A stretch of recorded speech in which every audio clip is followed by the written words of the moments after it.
사마리아 여자 한 사람이 물을 기르러 왔음에 예수께서 물을 좀 달라 하시니 이는 제자들이 먹을 것을 사러 그 동네에 들어갔음이로라. 사마리아 여자가 이르되 당신은 유대인으로서 어찌하여 사마리아 여자인 나에게 물을 달라 하나이까 하니 이는 유대인이 사마리아인과 상종하지 아니함이로라. 오늘은 기다리신 예수님이란 제목으로 함께 말씀을 나눕니다. 본문은 우리가 잘 아는 사마리아 여인에 대한 이야기입니다. 사마리아 지역 안에 있는 수가성에서 이루어진 일이기 때문에 수가성 여인이라고도 하고요.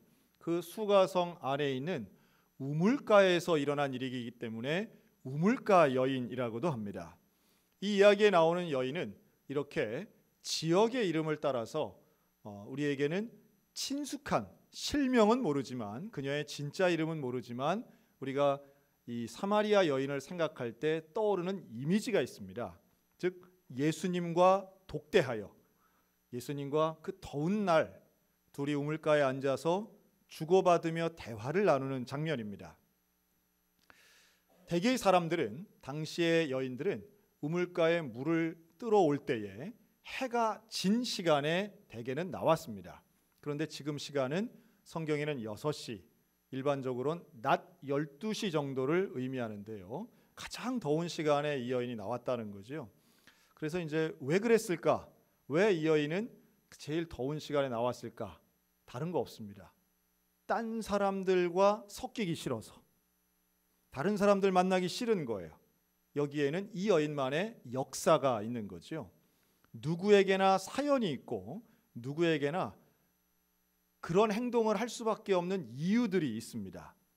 그래서 저는 예배 시간에 자꾸 시계를 본다든가 아니면 예배 시간에 아예 어차피 뭐 마스크해서 답답하기도 한데 그냥 눈까지 다 닫고 이렇게 계시는 분은 다 이유가 있겠거니 하고 이제 그 정도 경력은 돼요. 그런데 이 여인이 사실은 예수님을 만나서 하는 대화의 시작을 보면 좀 일반적이지 않습니다. 퉁명스러운 대답을 합니다. 자, 예수님이 뭐라고 하느냐 하면 나에게 물을 좀 달라 이렇게 말합니다. 여기가 우물가고 또 예수님이 얼마나 부드럽게 말씀하셨을 거예요. 우리가 생각할 때 일반적으로 이런 우물가에서 물을 달라고 하면 아마 우리 조선의 여인 같았으면 버드나무 가지를 딱 따가지고 천천히 드세요 하고 이렇게 친절하게 주셨겠죠. 그런데 이 사마리아 여인은 그게 아닌 거예요. 당신은 유대 사람인데 왜 사마리아 여인인 나에게 물을 달라고 하느냐고 오히려 역정 비슷하게 퉁명스러운 반응을 보입니다. 왜 그랬을까요? 아까 말씀드린 것처럼 이 내용도 사실이고요. 그러니까 유대인과 사마리아인의 사이를 알 수 있고 또 하나는 이 여인은 다른 사람과 말 섞기도 함께 있는 것도 싫어했음을 알 수 있습니다. 먼저 이 사마리아 지역의 특수성 몇 번 말씀드린 적이 있죠. 이스라엘을 보면 남쪽은 유다, 북쪽이 사마리아 지역이 이렇게 따로 있는데요. 이 사람들은 사마리아 지역에 사는 사람들은 부정하다고 생각했습니다. 왜냐하면 이 통일한국 시대, 분열한국 시대를 지나면서 북쪽이 먼저 북이스라엘 지역이 먼저 망하게 되고 이들은 이방인들과 섞였다. 우상 숭배를 했다. 또 이방인들과 함께 피가 섞였다. 이래서 사마리아 지역에 있는 사람들을 부정한 사람. 그 부정함이 함께 할 수 없는 사람. 이 여인이 뭐라고까지 얘기하냐면 상종하지 않는 사람. 이렇게 말합니다.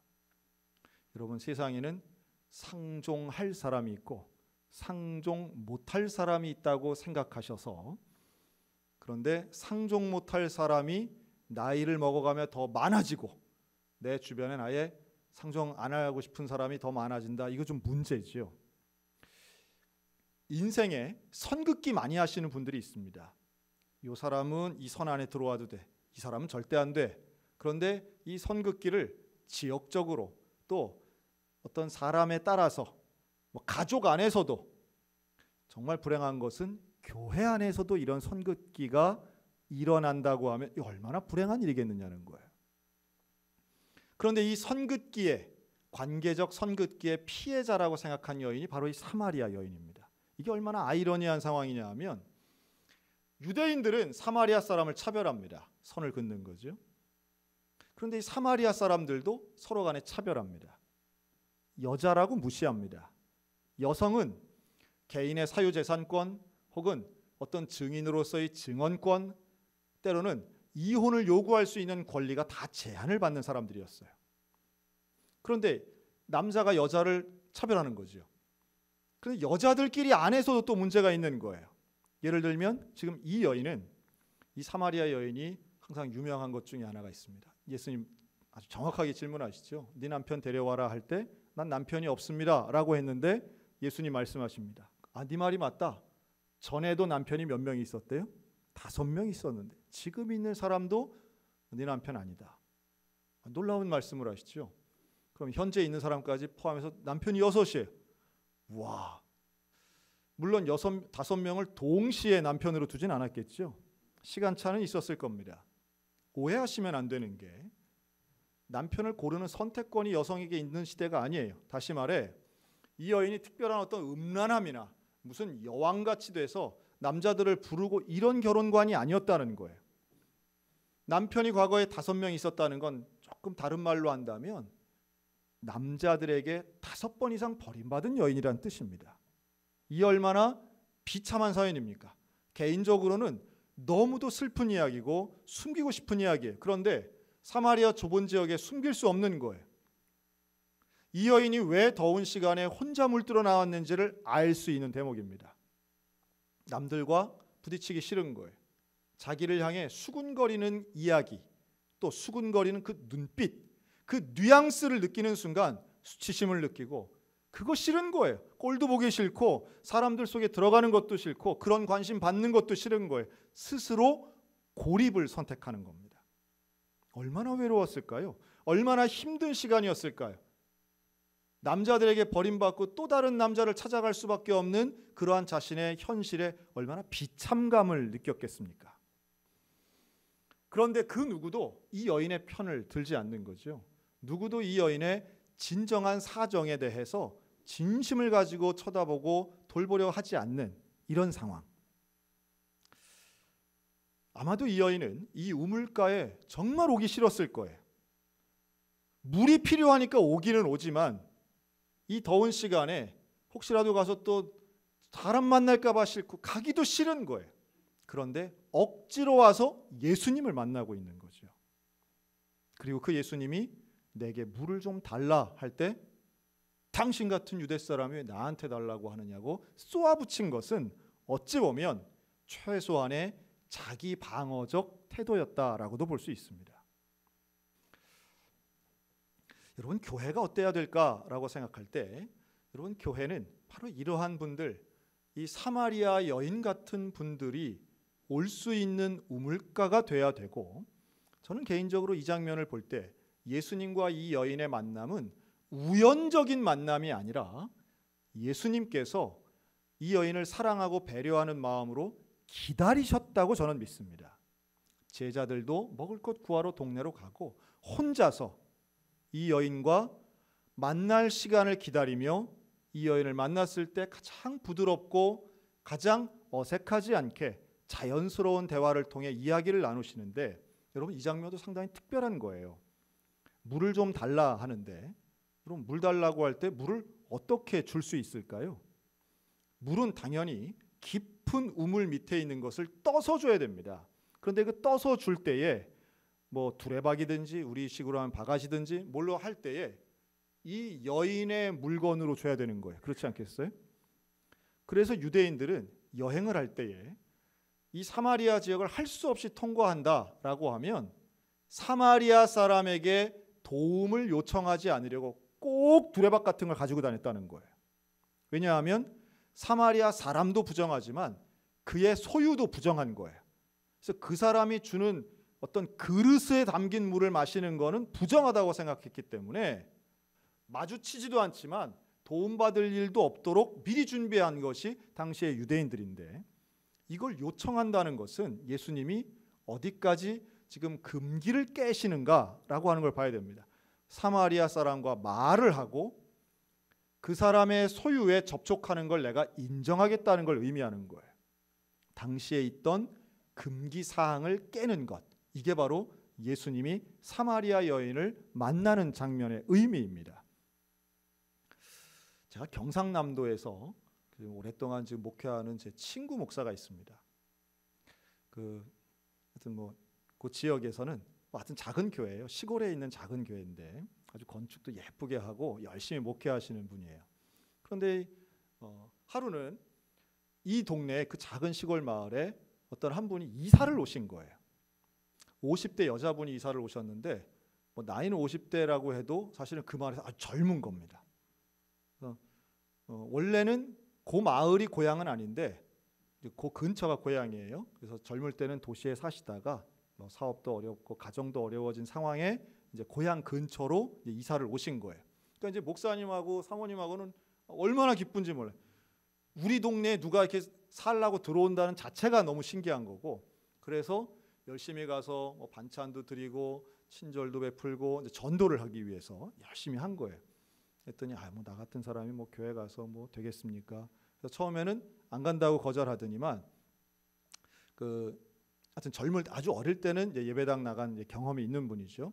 그래서 가서 권면하고 또 전도했더니 약속을 하고 아주 이제 몇 달 걸려서 약속을 받고 예배를 드리고 있는데 주일날 예배 시간에 문을 열고 이분이 들어오신 거예요.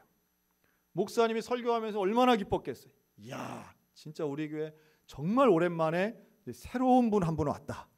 그래가지고 그날따라 설교하면서도 막 불을 토하듯 설교하신 거예요. 막 축복하고 사랑한다 그러고 막 맥락에도 없는 막 사랑과 축복이 막 나와가지고 어쨌든 설교를 하신 거예요. 그리고선 예배 마치고 이제 소개를 하는 시간이에요. 우리 교회 정말 너무너무 감사하게 성도님이 이제 오셨다고 앞에 나오시라고. 그리고 앞에 나와서 딱 인사를 하는데 중간쯤 앉아 계신 할머니 권사님 한 분이 인사하는 그 성도를 보고서는 한마디 하시는 거예요. 저 이혼했대.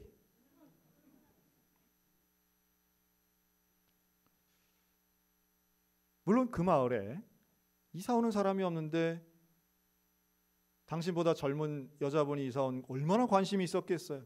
매일마다 연구하고 조사하고 모여서 회의하고 그랬겠죠. 그리고 내린 결론이었어요. 물론 그 사실이었어요. 그런데 그것을 같이 앉아 있는 또래 그 할머니 권사님들과 저 이혼했대. 저 이혼한 거 왔대. 이런 거예요. 그 말을 듣는 이 새신자 얼굴이 빨개지는 거예요. 교회를 그대로 나가는 거예요. 목사님이 마음이 무너지는 거예요. 개탄되는 거예요. 도대체 한 영혼을 전도하는 것도 얼마나 힘든데 온 사람을 발로 차서 내보내나. 그래서 그 권사님한테 너무 화가 나가지고 선생님 그런 게 어딨냐고 그랬더니 그 권사님 내가 무슨 틀린 말 했냐고. 그렇죠. 틀린 말은 아니지. 그러나 적절한 말은 절대로 아닌 거예요. 여러분 교회 안에서 이루어지는 말들 또 수군거림 남에 대한 평가 그 선긋기에 대한 이야기들 여러분 이런 것은 얼마나 많은 교회들에게 사람들에게 상처 주고 내가 다시는 섞이나 봐라 내가 이래서 교회가 싫어 이런 어떤 반응들이 나오는 부분들이 있습니다. 여러분 예수님은 바로 그 선긋기의 금기를 가차없이 깨신 분이고 누구나 차별할 때는 저 사람은 부정하고 저 사람은 뭔가 문제 있고 나와는 달라라고 이야기하는 그 장소에서 예수님은 그것 때문에 기다리고 계시고 그것 때문에 그 사람 선택하시는 거예요. 여러분 오늘 우리 교회가 이 시대에 가장 답답한 인생을 살아가고 있고 그 누구도 내 편이 없는 가장 외로운 영혼에게 예수님 기다리는 이 시대의 영적인 우물가 되기를 간절히 기도합니다. 교회가 그 어느 때보다 비방받고 비판받는 시절이지만 그래도 우리가 교회에 희망을 갖는 것은 우리에게 예수 그리스도의 복음이 있기 때문 아니겠습니까? 여전히 예수님은 우리를 통해서 신령과 진정의 예배를 받기 원하시고 우리의 인생이 바뀌어지고 우리를 통해 복음이 전파되기를 원하시는 거예요. 제가 국민일보에서 읽은 이야기입니다. 50대 초반에 경기도 시흥에서 목회하시는 목사님이신데요. 이분이 거기서 개척하신 지가 한 10년 정도 되셨대요. 그런데 10년 전에 이제 개척하고 얼마 안 됐을 때인데 새벽 예배를 드리고 예배당 밖에 나오니까 밖에 아기가 이렇게 포대에 있는 아기가 있는 거예요. 낳은 지 얼마 안 되는 아기예요. 깜짝 놀래가지고 무슨 베이비박스를 운영하는 교회도 아닌데 이렇게 놓여 있는 거예요. 그래서 야, 이거 어떻게 해야 되나? 무슨 아동 보호소에 신고해야 되나? 고민을 한 거죠. 사모님하고 부부가 같이 고민을 하면서 내린 결론은 우리가 키우자, 이렇게 된 거예요. 그 왜 키워야 되나? 아무리 생각해도 그 생각이 들더라는 거예요. 이 아이의 엄마, 이 아이 엄마 분명히 뭔가 사연이 있을 거 아니에요. 이 아이를 낳는 데까지의 사연이 있을 거고 이 아이를 키울 수 없는 어떤 사연이 분명히 있을 거다. 그런데 내가 그 사연은 잘 모르지만 분명히 아는 것 하나는 이 엄마는 이 작은 예배당 앞에 이 아이를 갖다 놓은 이유가 예배당 앞에 놓으면 이 아이에게 희망이 있을 거야 라고 하는 생각이 있으니까 갖다 놓은 거 아니겠는가. 교회에 가면 이 아이가 살 수 있을 거야 라고 하는 기대감이 있으니까 갖다 놓은 거 아니겠는가. 그러면 우리가 한번 키워보자. 그리고 10년 지났는데 아이가 잘 큰다는 간증이었어요. 여러분, 옛날에는 나는 교회 안 다닐지언정 내 자식은 교회 가면 좋은 사람 돼. 교회 가면 좋은 거 배워. 넌 교회 가. 이런 분들 많았습니다. 근데 지금은요. 나는 교회 가도 너는 교회 가지 마. 이런 분들조차 있다는 거예요. 참 안타깝죠. 여러분, 시대가 아무리 변해도 하나님의 소망, 우리 교회 안에 있기를 바라고 저는 여전히 하나님의 희망은 교회에 있다고 확실히 믿습니다. 그런데 이 교회가 새로워져야 할 이유가 있습니다. 오늘은 우리 교회가 지키는 교회 개혁주일입니다. 종교 개혁주일이에요. 개혁이라고 하는 것은 없는 것을 만들어내는 것이 아니라 원래의 본질을 회복하는 겁니다. 루터가 비텐베르크 성당 앞에 95개조 반박문을 붙였던 것도 다른 게 아니에요. 말씀으로, 하나님의 뜻으로, 오직 믿음으로 돌아가자고 외쳤던 것이고, 오늘 우리에게 필요한 개혁은 다름 아닌 하나님보다 높아져 있는 것 다 비키고 다 없애고 성경의 본질로 돌아가는 것이 개혁 아니겠습니까? 그런 면에서 오늘 예수님이 보여주신 것은 가장 본질적인 모습을 보여주신 거예요. 인간의 금기를 깨는 거예요. 인간이 만들어 놓은 차별과 혐오를 없애고 오직 복음의 사랑으로, 이것을 예수님은 더 이상 목마르지 않는 생수를 내게 주겠다라고 말씀하시는데, 그 놀라운 생수를 경험한다는 것은 예수님의 복음을 통한 생명을 경험하는 것입니다. 여러분, 오늘 예배드리며 저와 여러분 가운데 생명 생수를 경험하는 하나님의 복음의 역사가 있으시기를 주의 이름으로 축원합니다. 외로운 심정으로, 답답한 심정으로, 마치 이 여인이 물들어 가기 싫었지만 할 수 없이 억지로 나왔는데 예수님 만난 것처럼, 저는 그런 생각도 해봐요. 혹시 오늘 나오신 분들 중에 그렇게 가고 싶은 생각 별로 없는데 그렇게 사모하거나 그렇게 즐거운 마음으로 오진 않았지만 그래도 안 갈 수는 없어서 온 분들 혹시 있다면 기다리고 계신 예수님 만나고 그 예수님을 통하여 복음의 역사, 생명샘의 역사를 경험하시기를 주의 이름으로 축원합니다. 예수님을 만나는 것이 우리 인생이 얼마나 중요한지 몰라요.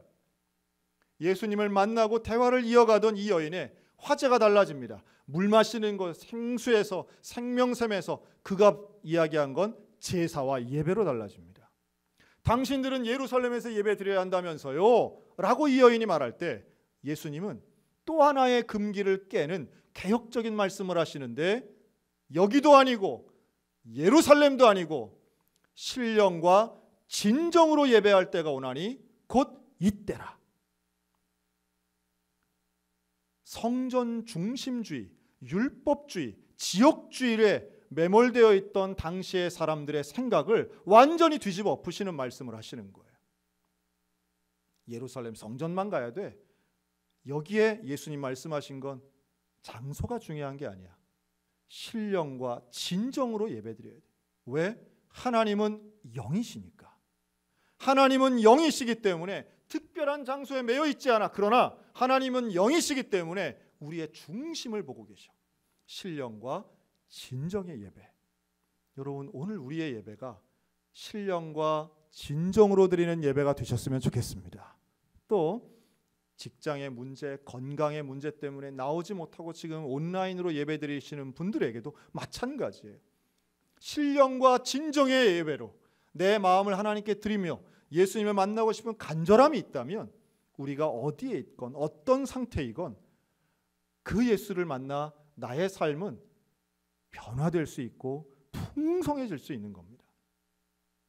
여러분, 이 여인은요, 이 예수님을 만나고 인생이 달라집니다. 태도가 달라집니다. 자세가 달라져요.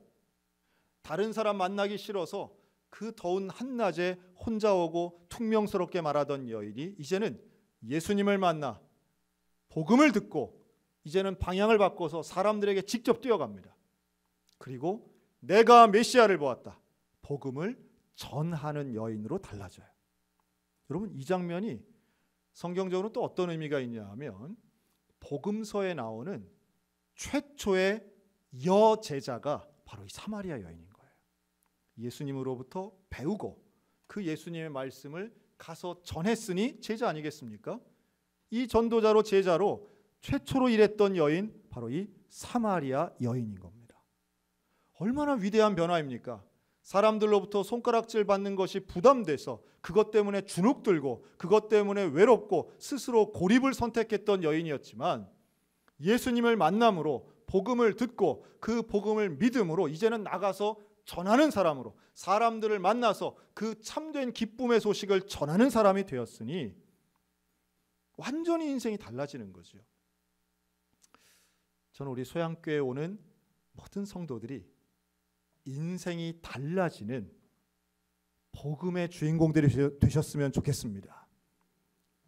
우리의 생각보다 경제적인 어려움은 분명히 큽니다. 가난은 참 힘든 일입니다. 가난해지면 사람도 끊어집니다. 가난해지면 자신감도 줄어듭니다. 지금 코로나19 때문에 발생하고 그 여파로 일어나는 일들은 얼마나 심각한지 몰라요.